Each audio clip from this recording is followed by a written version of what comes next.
KXAN News. Now, breaking news from KXAN News.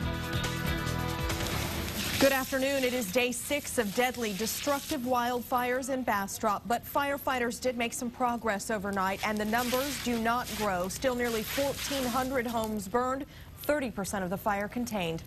Good afternoon again. I'm Shannon Wolfson. And I'm Chris Willis. We just got the latest update in Bastrop, where a plane brought in to help fight the fire will not fly. Our Chris Sadeghi live now with more on what we know after this morning's news conference. Chris? Well, of all the conferences we've had this week, this one was the longest. It lasted about an hour, and there were a lot of things discussed.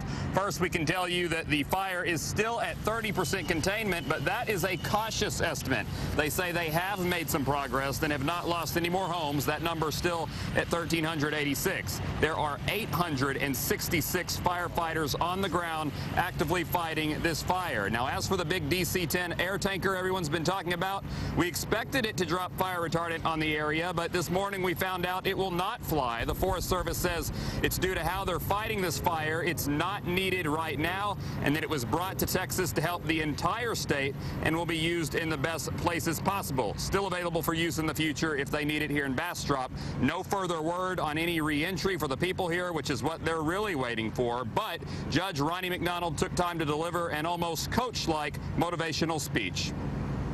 One of the pastors said, "Beauty for ashes." What is that saying? Out of this, something great is going to come. And the reason something great is going to come out of this is because of who we are as a community. And we are being told that further plans for phase 2 of reentry could be discussed in this afternoon's conference. Also, another big step, getting kids back to school on Monday. The superintendent of Bastrop Schools says they will have plenty of resources, attention, and counselors for these students, who many of whom are now homeless. We're live in Bastrop. Chris Sadeghi, KXAN News. All right, Chris, thank you so much. Bastrop ISD, as Chris mentioned, will reopen on Monday. 9,000 students in that district have been out of school since the fire began.